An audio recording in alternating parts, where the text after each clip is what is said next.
Hello everyone, hope you all are doing well. So now we will discuss the guidelines to conduct the selection under RPF Rule 72 for the post of sub-inspectors. So recently Railway Board has issued the guidelines to conduct the selection under Rule 72 to the post of sub-inspectors. So we will discuss each and everything, whatever is useful for you. So let's start. So basically, in the exercise of powers conferred under Section 21 of RPF Act 1957, it has been notified that and circulated that now the Railway Protection Force has will take examination under Rule 72 for the post of sub-inspectors. So it was amended sub-rule 22 as amended in 2021, provided for selection for the post of sub-inspector executive. So amended schedule 4 provides for filling of vacancy of up to 20% of the sanctioned strength for sub-inspector executive in accordance with provision of Rule 72. So what is Rule 72? That is LDC. So guidelines for the conduct of selection test for the post of sub-inspector executive under Rule 72. So what are the eligibility criteria? So it was mentioned in the letter that constables, head constables and assistant sub-inspectors who have put in 12 years of total service including initial training period. So specifically here it is mentioned that initial training included. So total length of service should be 12 years.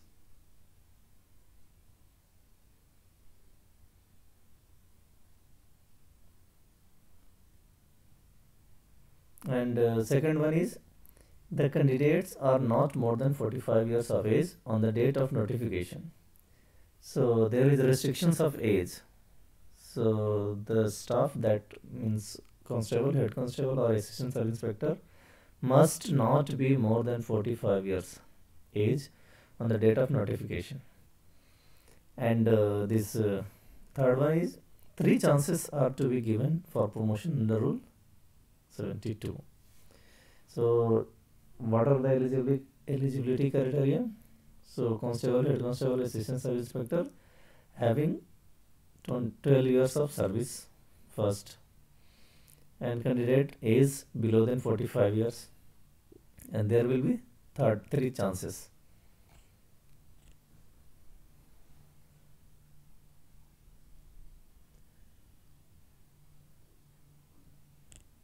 So next slide. Mode of selection. Selection for the post of sub-inspector under Rule 72 shall be made on the basis of CBT. So now almost all examination are being conducted on CBT basis only, and assessment of service record. So 80 marks will be for this CBT and 20 marks will be for service record. So you will get, and this will be for 80 and this will be for 20. So candidate qualifying the CBT shall be considered for assessment of service record. So first we have to qualify computer based test, that is CBT, then only your service assessment will be done. So CBT will be conducted by agency hired by the committee, that is for this purpose, that is it will be private person only. So application by candidates. So before applying, candidates shall assess their suitability for the subject selection in accordance to the extant rules, and the mode of application shall either be offline or online. It will be notified earlier, so later it will be notified. So what is the CBT examination?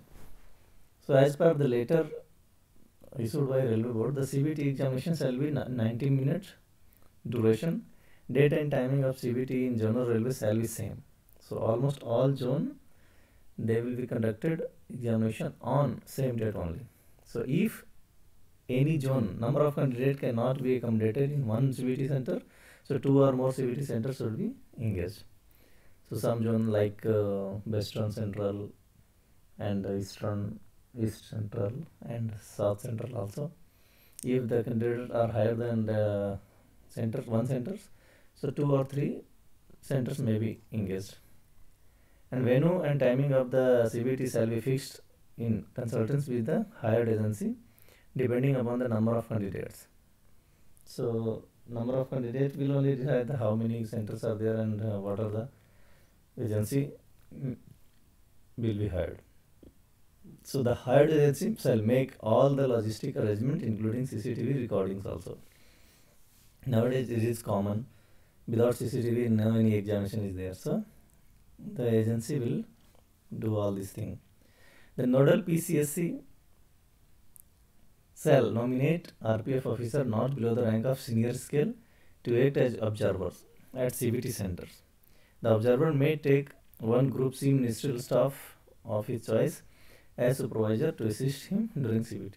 So not below the rank of senior scale means senior DSC rank persons or DSC rank person should be nodal officer for the observer for the center. So all the officer nominated as observer as well as supervisors shall submit a certificate that none of their family member or close relatives are appearing for the site selection and that they have no interest in any of the candidate. So it is as normal as, why? Because it is being done in all examination. So an attendance sheet for all the candidates appearing in CBT shall be prepared, which shall carry the signature of candidate and the invigilator. So attendance taken will be shared with PCSC concerned in due course. It is general for all examination. So the entry sequence of the event in the CBT shall be videographed, record on CCTV camera for evidence purpose. The observer shall ensure that the candidate do not take any book, paper or electronic device which may be used as an unfair means into examination hall. So it is also for normal examination also. Any candidate, invigilator or any other person of RPF found helping anyone to use unfair means of indulging in any other misconduct shall be dealt under the disciplinary and appeal rule, that is DAR rules. So no candidate will be allowed to enter examination hall beyond the stipulated notified time by DPC. So question of CBT, it is very very important. Why? Because we have to discuss this part only. So how many questions and what are the pattern? So all questions will be objective multiple choice, 4 alternative response answer. So all question both in Hindi English and each 1 marks.